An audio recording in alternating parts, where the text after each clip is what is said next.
एणिकी टंका भली एटीएम रु बाहर चाउल। ओडिशा रे आरंभ है प्रथम राइस एटीएम। राशन कार्ड आनी एटीएम रु चाउल उठाई हेब। राज्य रे प्रथम थर पाई आरंभ है राइस एटीएम। पायलट प्रकल्प भावे भुवनेश्वर रे एही राइस एटीएम रो शुभारंभ होईची। साधारण भावे एटीएम रु टंका बाहरुथिबा कथा समस्त जानिछंती, मात्र एणिकी एटीएम रु शस्य बाहरिबो। एही क्रम रे राजधानी भुवनेश्वर रो मंचेश्वर रे एक शस्य एटीएम स्थापन करा जाईची। राज्य खाद्य जोगाण और खाउटी कल्याण मंत्री कृष्ण पात्र एही एटीएम को उद्घाटन करिसंती। एही एटीएम स्थापन हेबारे देशर प्रथम घटना बोली कुआ जाउची।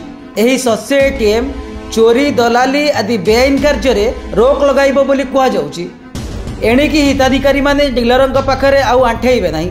समस्त हिताधिकारी माने एही एटीएम रु चाउल गहम नै पारिबे। सूचना योग्य जे प्राथमिक पर्याय रे राजधानी भुवनेश्वर मंचेश्वर रे राज्यर प्रथम ग्रेन एटीएम प्रतिष्ठा हेबा नै राज्य सरकार निष्पत्ति ग्रहण करथिले। ए नै गत वर्ष डिसेंबर मासरे सूचना दिया जाइथिला। विश्व खाद्य कार्यक्रम WFC एवं खाद्य जोगाण और खाउटी कल्याण विभाग मिलित सहयोग रे एही एटीएम स्थापन करा जिबा नै निष्पत्ति होइथिला। एही एटीएम बसिबा फल रे राशन कार्ड धारी माने आउ कंट्रोल दुकान आगे लंबा लाइन लगाई छिड़ा हेबे नाही। लोक माने टिप चिन्ह रे बायोमेट्रिक जांच करिबा परे एटीएम रु टंका भली चाउल बाहरिबो। तेबे एही सुविधा पाइबाकु हेले जणे हिताधिकारी को प्रथमे उक्त मेसिन रे बायोमेट्रिक राशन कार्ड आधार कार्ड देबाकु पड़िबो।